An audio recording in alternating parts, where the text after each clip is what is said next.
모두 자리에 앉으십시오.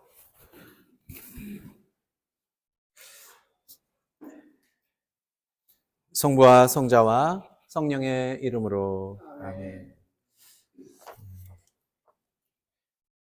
방금 마테오가 전한 순환복음을 들으셨습니다. 오늘 순환복음에는 여러 가지 어떤 심리, 감정들이 휘몰아쳐서 지배하고 있습니다. 시기, 질투, 조롱과 모욕, 그리고 희롱과 저주들이 복음 전체를, 오늘 들으신 복음 전체를 감싸고 있습니다. 이 군중들이 호산나라고 환호하고 야자나무 가지, 종려나무 가지를 이렇게 흔들면서 자기들의 겉옷을 카페트처럼 깔아서 예수님을 환대하였던 이들이 단 며칠 만에 완전히 마음이 변해버렸다는 것을 참 이해하기가 어렵습니다. 대사제들과 원로들, 그리고 보시면 사두가이파, 바리사이파, 율법학자들, 그다음에 총독의 병사들, 그 외에 불특정 다수의 군중들, 그들의 이면에 흐르는 어떤 심리와 작태는 복음서에서 계속 제가 말씀드린 시기하고 질투, 조롱과 모욕, 그리고 희롱, 저주 이런 것들로 점철되어서 계속 나왔습니다. 오늘 대사제들과 원로들이 대표적으로 등장하지만 바리사이파와 율법학자들도 예수님께 가졌던 감정은 어떤 호의보다는 시기하고 질투였습니다. 그들에게는 율법이 있고 모세가 있는데 예수님은 이 모든 관습과 인습이 하느님보다 더 위에 있을 수 없다라는 말씀을 계속 하셨고요. 그것을 천명하셨습니다. 이렇게 예수님의 가르침이 사람들을 마음을 동요하게 하고 사람들 마음에 들어오고 사람들 마음을 독차지하니까 이 율법학자들, 바리사이파 사람들과 대사제들, 원로들의 시기와 질투가 넘쳐난 것입니다. 오늘 군중 얘기가 나오는데요. 이 군중이 정확히 누구를 이야기하는지는 모릅니다. 그냥 보면 오늘 성지예식을 했을 때 처음에 예루살렘으로 입성하실 때 많은 이들이, 군중들이 환호하고 환성을 올렸던, 그렇게 추종하던 사람들이었을 가능성이 물론 있겠고요. 갈릴레아부터 사마리아를 거쳐서 이렇게 전도 여행을 하실 때 같이 따라온 사람들도 있을 것입니다. 어떤 예수님을 한 지도자로 봤겠죠. 왕으로도 보고 그랬습니다. 왜냐하면 메시아니까. 이제 우리들을 구원하러 오시겠거니 그랬습니다. 이렇게 한 지도자를 열렬히 추종하고 따르던 이들이 그에게 실망하면 어떻게 돼요? 마음이 증오로 바뀌는 경우를 종종 봅니다. 아니, 이제까지 굶주린 백성들을 사람들에게 빵을 나눠주시고 기적을 해서 그러니까 어때요? 왕으로 모신다 그랬어요. 야, 저 사람이야말로 왕이다 그랬는데 갑자기 예루살렘에 왕처럼 들어오신 줄 알았더니만 지도자들하고 원로들이 예수를 잡았어요. 잡으니까 그러면 뭐가 일어날 줄 알았는데 아무것도 안 일어나요. 정말 무기력한 예수님을 보고 애정이 바뀐 거죠. 기대가 너무 크면 어때요? 기대가 컸는데 그 기대를 이루지 못하면 어때요? 실망이 더 커요. 아마 더 그럴 수도 있겠죠. 자녀분들이 우리 아이는 정말 이렇게 공부도 잘하고 이렇게 했는데 가서 봤더니만 잘했어요. 근데 막상 시험을 봤어요. 대학에서 똑 떨어졌어. 그럼 어때요? 마음이. 실망이 커져. 왜냐면 막 전교 1등도 하고 막 이랬었는데 똑 떨어지면 얼마나 그럴 거예요. 아, 우리 아이는 의대도 가고 막 이럴 건데 똑 떨어져 버렸어. 그러면 실망, 기대가 컸으니까. 그리고 또 그럴 수도 있어요.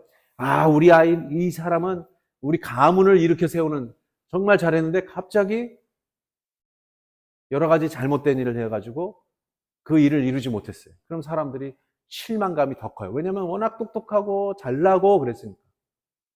예수님은 어때요? 왕이었어요. 왕으로 오신 줄 알았어요. 그런데 잡혀버렸어요. 그리고 무기력해요. 열렬한 팬이 이제 실망하니까 안티팬이 돼버린 겁니다. 그렇게 잡히신 예수님은 병사들에게도 어떻게 돼요? 병사들도 예수님을 조롱하고 있습니다. 옷을 벗기고요. 아, 네가 왕이냐? 그러면서 가시관으로 왕관처럼 만들어서 머리에 씌워 버립니다. 그렇게 희롱을 하죠. 그리고 어떻게 한다 했어요? 침을 뱉습니다. 보통 침 뱉는 것은 뭐 영화나 드라마나 뭐 이런 데 다 보셨으면 아시겠지만 어때요? 힘없는 사람이 잡혀 있을 때 마지막으로 그 사람에게 침을 뱉죠. 이 나쁜 놈, 내가 뭐 말할 것 같으냐? 이 나를 죽여라. 이 저주할 놈 하면서 침을 뱉어요. 그러니까 그게 약한 사람이 강자에게 마지막으로 할 수 있는 마지막 저항은 침을 뱉는 것입니다. 그 침을 뱉는 것은 저주를 하는 겁니다. 근데 반대로 힘없이 잡혀서 매맞고 묶여있는 이에게 오히려 침을 뱉어요. 이만저만한 심한 모욕과 저주가 아닙니다. 십자가에 못 박아 놓은 것도 모자라서 예수님 머리 위에 유다인의 왕이라고까지 끝까지 조롱하는 명패를 달아놓고요. 지나가던 사람도 예수님을 조롱하고 저주한다고 그랬습니다. 율법학자와 원로들, 그 대사제도 남을 살리면서 자기는 못 살린다. 십자가에서 내려오라. 조롱하고 십자가에 같이 달렸던 강도들도 예수님을 모욕합니다. 나의 아버지, 어찌하여 나를 버리셨나이까? 하고 예수님께서 절규를 하실 때도 사람들은 끝까지 자자자 보자고, 엘리야가 내려오나 보다 라고 하면서 어떤 면에서는 조롱을 하고 있습니다. 마지막 죽음까지 이르는 예수님의 순환은 육체적인 순환만이 아니라 이렇게 온통 시기와 질투, 조롱과 모욕, 희롱과 저주로 점철되어서 예수님의 눈 정말 앞을 보실 수가 없을 정도로 캄캄합니다. 군중들이, 그렇게 환호하던 군중들이 그런 심리가 예수님께로 이젠 다 몰려 들어갑니다. 실망했던 모든 것을 다 예수님께로 쏟아냅니다. 한마디로 예수님은 군중들의 욕바지가 되어버렸어요. 그리고 저 사람을 그냥 우리를 이렇게 들었다가 그냥 또 곤두박질 쳐버리는 사기꾼이라고 생각하고 아마 예수님을 희생양으로 자신의 모든 감정들, 오히려 내가 누구한테 당했던 모든 감정들, 이런 것들을 다 예수님한테 쏟아붓습니다. 희생양 삼아서 그렇게 되었습니다. 그럼에도 예수님은 이렇게 자욱한 모욕과 조롱, 시기 질투, 희롱과 저주 속에서 눈과 귀가 멀어가고 있었지만 무섭도록 침묵하십니다. 어쩌면 하늘의 아버지께서 아버지의 막 가슴이 짓뭉개지고 있고 이 아들이 하늘의 군사들을 보내달라고 청하기만 하면 금세라도 내려 보내실 것입니다. 근데 예수님은 침묵 속에서 응답이 없습니다. 단지 이 고통과 순환의 숨막힘에 하느님 아버지도 응답할 수 없어서 예수님께서 절규만 하실 뿐입니다. 우리가 본 불특정 다수, 누군지 몰라요. 그냥 모여있던 불특정 다수의 군중은 이른바 대중심리에 이끌리고 정치가와 지도자의 조작에 의해서 움직이고 있습니다. 왜냐하면 선동한다고 했으니까. 오늘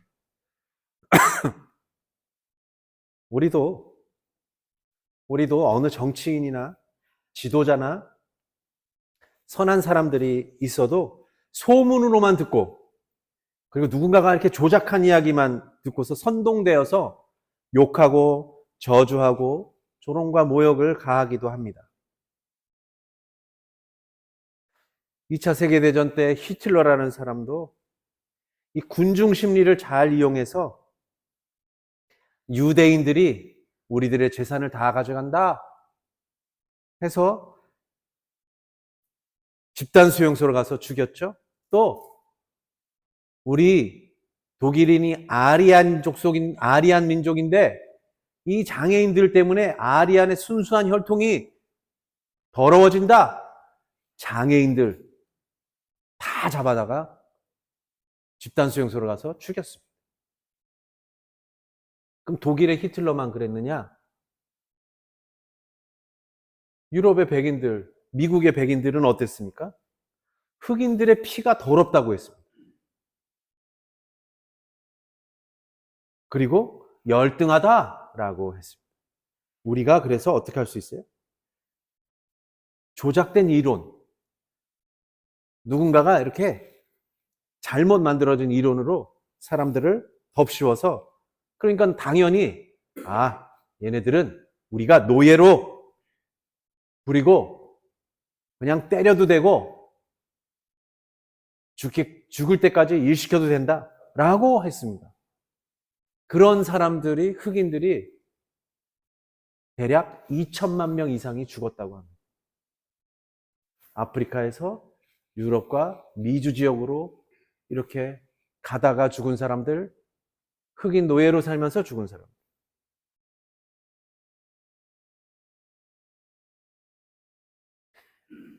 그러면 우리는 그럼 군중하고 다른 사람이냐? 우리도 그들 안에 있을 수 있습니다. 여러분들이 소문으로 듣거나 조작된 이야기를 철석같이 믿는다면 똑같은 일이 발생합니다. 불특정 다수의 군중들은 누군가에 의해서 이렇게 선동되어서 자기가 무슨 일을 하는지, 무엇을 원하는지도 모르면서 죄를 짓는 것입니다.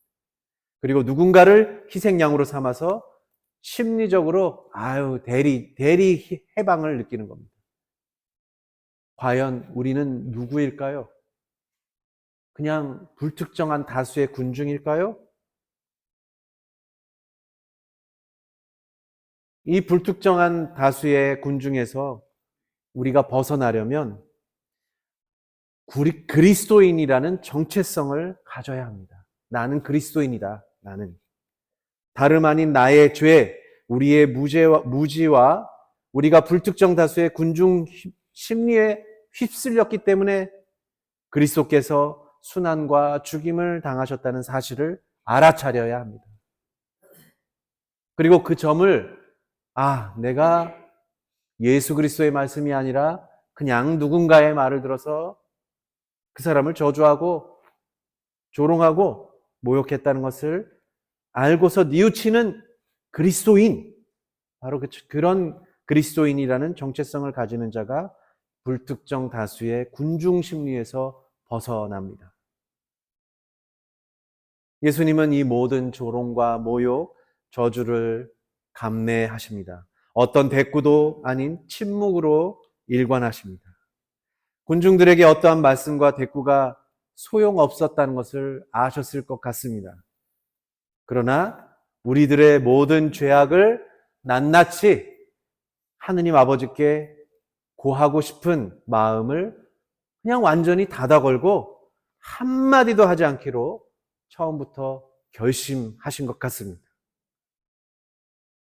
우리가 어떤 사람, 한 사람을 모욕하고 저주하고 조롱하고 희롱하기는 쉽습니다. 그러나 죄 없는 이와 억울하게 누명 쓴 이에게 가한 잘못을 뉘우치고 용서를 청하는 일은 어렵습니다. 악을 악으로 갚지 않고 침묵으로써 모든 악행을 감내하는 예수님은 우리가 불특정 다수의 군중으로 남아있지 말라고 말씀하십니다. 군중의 심리와 조작된 여론과 소문에 휩쓸리지 말고 십자가를 지고 못 박힌 그리스도의 침묵을 배우라고 말씀하십니다. 진정한 그리스도인으로 거듭나라고 당신은 온갖 모욕과 저주, 조롱과 희롱을 가슴 안에 사기십니다. 하느님의 영광은 이런 모욕과 저주, 조롱과 희롱을 당하고 죄인처럼 완전히 죽은 이가 원래 죄 없던 이로 다시 살아나게 되면서 빛나게 될 것입니다.